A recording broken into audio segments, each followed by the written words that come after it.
नमस्कार, आप देख रहे हैं ओपन बुक भारत। मात्र 1 साल 10 महीने की उम्र में इंडिया बुक ऑफ रिकॉर्ड्स में नाम दर्ज कराने वाले कड़मानी आरहाम अहमद नगांव जिले के यमुना मुख क्षेत्र के कड़मानी आरहाम अहमद ने अपनी असाधारण स्मृति शक्ति और प्रारंभिक सीखने की क्षमता से एक बार फिर पूरे क्षेत्र का गौरव बढ़ाया।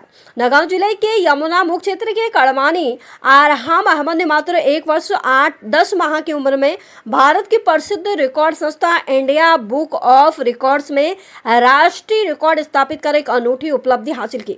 इतनी कम उम्र में यह असाधारण उपलब्धि पाकर आरहाम अहमद पूरे क्षेत्र के साथ साथ पूरे असम राज्य में चर्चा का विषय बने हुए हैं। इस शिशु की सफलता ने न सिर्फ उसके परिवार को बल्कि पूरे यमुना मुख क्षेत्र और नगांव जिले को गौरवान्वित किया है। आरहाम के पिता रफीक उद्दीन और मां मौसुमी बेगम तथा अन्य परिवारजनों के अनुसार आरहाम बहुत छोटी उम्र से ही असाधारण स्मृति शक्ति, तीक्ष्ण क्षमता और तेज सीखने की क्षमता का परिचय दे रहा है। खेल खेल में वह विभिन्न वस्तुओं, चित्रों, जानवरों, सब्जियों, शरीर के अंगों, वर्णमाला, कविताओं, राष्ट्रीय चिन्हों, सप्ताह के 7 दिनों, 12 महीनों और सौर मंडल के ग्रहों को आसानी से याद रखकर पहचान और उच्चारण कर लेता है। खासतौर पर अंग्रेजी वर्णमाला के अक्षरों को संबंधित चित्रों के साथ सही पहचानने की उसकी क्षमता ने जजों का विशेष ध्यान आकर्षित किया। उसे इंडिया बुक ऑफ रिकॉर्ड से अचीवर की उपलब्धि मिली। बता दें कि यह आरहाम अहमद की पहली उपलब्धि नहीं है। इससे पहले मात्र 18 महीने की उम्र में उसने असम बुक ऑफ रिकॉर्ड्स में राज्य स्तरीय रिकॉर्ड बनाकर खूब सराहना बटोरी थी।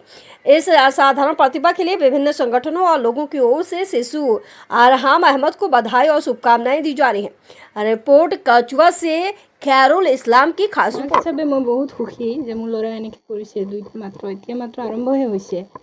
এতিয়া তাৰ ভৱিষ্যতলৈ বহুত হেৰি আছে, চেলেঞ্জ আছে, এইখিনি সি এপিয়াৰ কৰিব আৰু আপোনালোকৰ দুৱা আশীৰ্বাদ যাতে সবে ৰাখে যেন মোৰ লৰাৰ কাৰণে।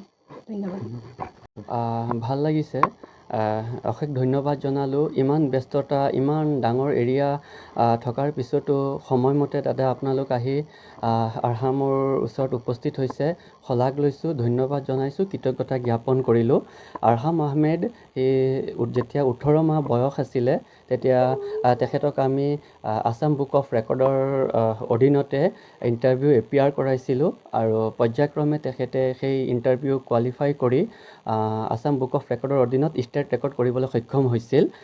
আৰু পিছত পৰ্যায়ক্ৰমে আমি কি কৰিলোঁ, তেখেতক ষ্টেপ ফৰৱাৰ্ড আমি আৰু অলপ আগুৱাই গৈ ইণ্ডিয়া বুক অফ ৰেকৰ্ডৰ লগত কমিউনিকেট কৰিলোঁ। তেওঁলোকৰ যিটো প্ৰচিজাৰ আছিলে ইণ্টাৰভিউ গোটেই নেশ্যনেল বেচিছত, সেই ইণ্টাৰভিউ আৰহামে এপিয়াৰ কৰি কোৱালিফাই। আৰহাম আহমেদ ইমানখিনি আগুৱাই নগ'লেহেঁতেন আৰু এইখিনি আমি শলাগ লৈছোঁ, ধন্যবাদ জনালোঁ।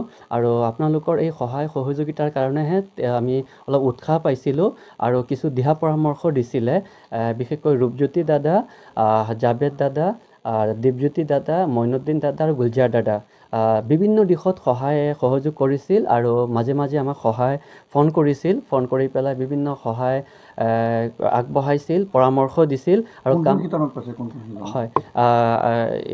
তেওঁ এতিয়া নেশ্যনেল ৰেকৰ্ডত তেওঁ মানে আৰ্লি লাৰ্ণিং কেটাগৰীত তেওঁ নেশ্যনেল ৰেকৰ্ড কৰিবলৈ সক্ষম হ'ল। তেওঁ কি কৰিলে, পয়েমছ, তেওঁ 5টা ৰাইমছ কোৱালিফাই কৰিব পাৰিলে, শুদ্ধকৈ ক'ব পাৰিলে, 8 প্লেনেটছ ক'ব পাৰিলে। পিছত নেশ্যনেল চিম্বল আইডেণ্টিফাই কৰিছিল আৰু বিচাৰকে যথেষ্ট প্ৰশংসা কৰিছিল তেখেতৰ। আৰু সেই প্ৰশংসাত আমিও যথেষ্ট মটিভেট হৈ সেই মটিভেটৰ ওপৰত ভিত্তি কৰি আমি ষ্টেপ ফৰৱাৰ্ড আৰু এটালৈ চিন্তা চৰ্চা কৰি আছোঁ, এছিয়া বুক অফ ৰেকৰ্ড, যিটো এছিয়া মহাদেশৰ গোটেই তথ্যখিনি তেওঁলোকে চোৱা চিতা কৰে। তো আমি এছিয়া বুক অফ ৰেকৰ্ডত আৰু 1-2 মাহ পিছত আৰু কিছু প্ৰস্তুতিৰ অন্তত আমি যোগাযোগ কৰিম। দাদা এইখিনি আছিল মূল বিষয় আৰু অশেষ ধন্যবাদ জনালোঁ আপোনালোকক দাদা।